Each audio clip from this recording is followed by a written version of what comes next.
Assalamualaikum warahmatullahi wabarakatuh. Kali ini saya bersama dengan Ustadz siapa maaf Ustadz? Muhammad Habibullah. Muhammad Habibullah. Ini adalah tarawih kita yang ke-6 insyaallah ya. Alhamdulillah malam hari ini kita kedatangan seorang Ustadz yang dari kita dengarkan bacaannya tadi luar biasa. Beliau tampaknya menguasai 3 irama Masjidil Haram ya Ustaz ya? Betul Ustaz? Insyaallah. Insyaallah. Yang saya tahu kalau nggak salah yang kedua tadi, yang pertama itu siapa tuh Ustaz ya? Itu nggak ada sih, sendiri aja itu. Sendiri aja, tapi ada seperti itu. Kedua Abdurrahman Sudais kalau nggak salah ya. Ketiga Matrud ya. Insyaallah ya. Gini Pak Ustadz, kita ini kan jamaah ini makin hari makin berkurang ya Pak Ustadz ya biasalah ya. Nah berhubungan dengan adanya pandemi juga. Nah maksud saya bagaimana menurut Pak Ustadz, pandangan Pak Ustadz dalam menyikapi adanya pandemi ini terhadap ibadah tarawih kita di bulan Ramadan ini Pak Ustadz, bagaimana Pak Ustadz? Ya, Bismillahirrahmanirrahim. Insyaallah saya coba akan bantu jawab ya. Memang di masa pandemi ini banyak sekali pertanyaan yang masuk, terutama tentang bagaimana tata cara ibadah. Qadarullah aneh kan sekarang lagi mengikuti pendidikan kader ulama di MUI gitu ya, di Kota Bekasi. Insyaallah mudah-mudahan bisa istiqamah dan juga bisa mengayomi umat insyaallah. Kalau dilihat dari hari ke hari dari awal kita corona, mungkin kan dilihat bagaimana seberapa bahayanya pertama kali yang muncul gitu, maka timbul rasa ketakutan yang sangat luar biasa. Nah maka pada saat itu ya pemerintah dan juga bekerja sama dengan MUI dan juga bekerja sama dengan kementerian setempat gitu ya, ibaratnya itu memang ketika melakukan ibadah ada tata cara yang dimana disebutkan dalam kaidah fikih itu al-umur al-aridah, yaitu sesuatu yang perkara yang di luar dari itu. Aslinya nggak ada.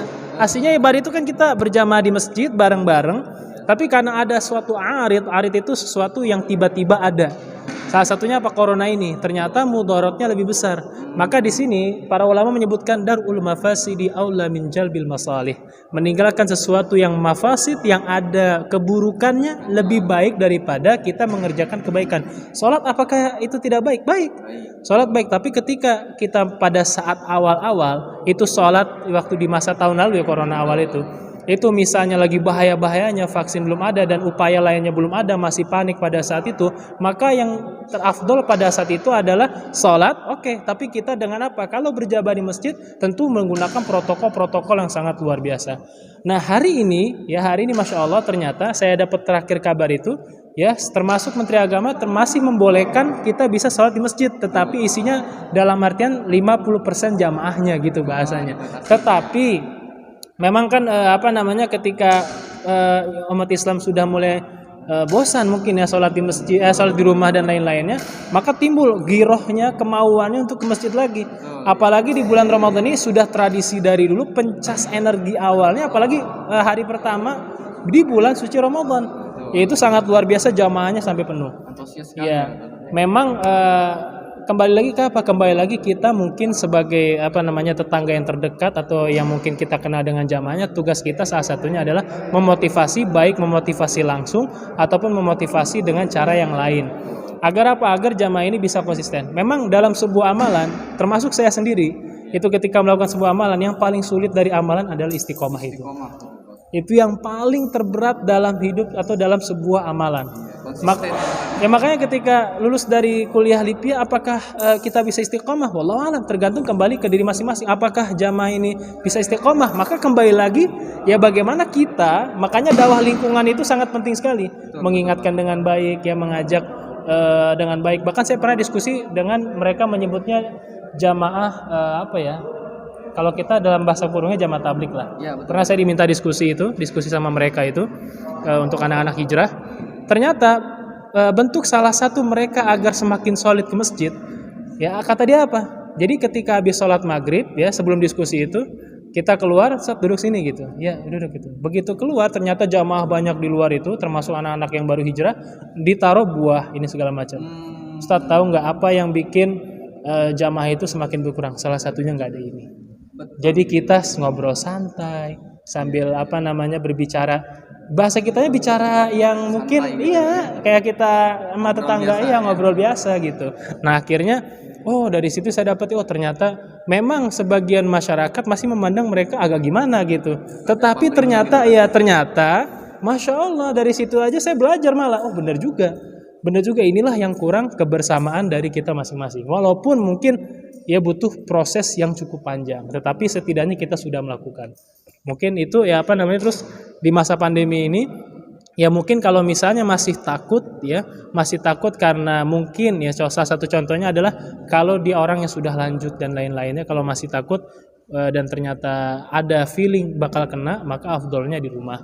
Kenapa? Nanti bahayanya adalah ketika dia kesini sampai ke rumah ternyata ada yang lebih tua lagi. Ya, yang lebih tua lagi tuh kebetulan sakit komplikasi. Naudzubillah min dzalik. Nah, kena memang yang si A ini nggak kena, tapi yang si B ini merasakan kenanya itu. Tapi kalau memang diyakini dalam hatinya itu tidak ada keraguan, maka datanglah ke masjid. Makanya ulama mengatakan al-yakin la yazulu bisyak. Yakin itu tidak akan hilang dengan syak. Syak itu keraguan-raguan. Dalam bahasa lainnya raib. Raib itu termasuk keraguan ya, jadi sama-sama ragu gitu ibaratnya, artinya sama-sama ragu. Nah, kalau misalnya ada keraguan itu maka al-yakin la yazul bisyak, maka yakin itu tidak bisa dipudarkan, tidak bisa dihilangkan dengan keraguan-raguan. Tetapi yakin itu bisa dihilangkan dengan yakin lagi. Kita sholat yakin bahwasanya insya Allah nggak apa-apa. Ya udah kita yakin, itu nggak akan bisa hilang kalau ada keraguan. Tapi kalau misalnya tiba-tiba yakin setelah sholat ternyata ada sesuatu yang arid tadi, sesuatu yang tiba-tiba, maka ya sedikit mengurangi mudarat tersebut. Wallahu a'lam bishawab. Alhamdulillah pada malam hari ini saya pribadi banyak mendapatkan ilmu dari Pak Ustadz. Jadi kalau saya ambil kesimpulan utama ada 3 ya Pak Ustadz ya. Yang pertama itu lebih baik kita mencegah mudarat ya Pak Ustadz ya, daripada mengambil manfaat. Yang kedua, ada sesuatu daya tarik Pak Ustadz ya untuk sebuah masjid itu ya. Iya, betul. Terutama buat anak-anak muda. Jadi ini juga mungkin buat masukan bagi kita para pengurus ya di sini. Gak usah sungkan-sungkan untuk menyediakan segala daya tarik lah untuk para jemaah agar semua ramai pada berkumpul di sini Pak Ustadz ya. Gitu. Kemudian yang ketiga tadi adalah kekonsistenan istiqomah ya Pak Ustadz ya. Dalam hal beribadah itu yang sangat sulit. Oke. Maaf Pak Ustadz, hari-hari di mana nih aktivitasnya Pak Ustadz? Bismillah, kalau sehari-hari ya pagi ngajar di sekolah SD. Terus aneh juga ngajar salah satu aneh ngajar kajian privat keluarga orang Indonesia tapi di Australia, jadi online. Oh, online. Ya, jadi online. Kemudian aneh ngajar privat juga dan aktivitas kuliah di MUI sekarang ya, karena baru lulus kuliah di Lipia, jadi langsung ngambil kuliah di MUI. Kemudian aneh ngajar juga di salah satu kampung pemulung di Jakarta. Jamaahnya insya Allah udah 30 orang ya. Jadi tempat itu sebelah musolanya ada lokalisasi ya. Kemudian ada bekas dulu hampir terjadi kristenisasi. Ya mohon doanya mudah-mudahan Allah permudah dakwah yang cukup berat ini. Ya mudah-mudahan sih teman-teman di luar sana ya tetap menyampaikan walaupun hanya kecil banget gitu ya, apapun itu disampaikan. Ya, kemudian aneh ngajar juga fikih Syafi'i di salah satu komplek MPR. Ya aneh nggak tahu apa aneh dapat jadwal juga nanti sini nggak tahu, udah wallahu a'lam bishawab ya. Tapi itu aneh saat beberapa kegiatan di luar seperti itu kurang lebih. Kalau sekarang ini sih tadi aneh juga bergabung di salah satu yayasan yayasan Palestina. Aman Palestina. Kemudian Senin ini diminta namanya Al-Quds Amanati. Iya, ya.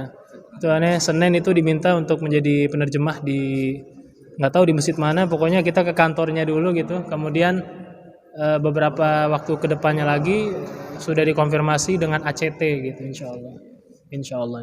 Ya mohon doanya mudah-mudahan dilancarkan ya, diberi kesehatan, keberkahan, amin insya Allah. Oke pemirsa, itu tadi sejenak ngobrol-ngobrol kita bersama Pak Ustadz, mudah-mudahan bermanfaat. Kemudian jangan lupa di like, subscribe, and comment. Mudah-mudahan kalian bermanfaat nonton video ini.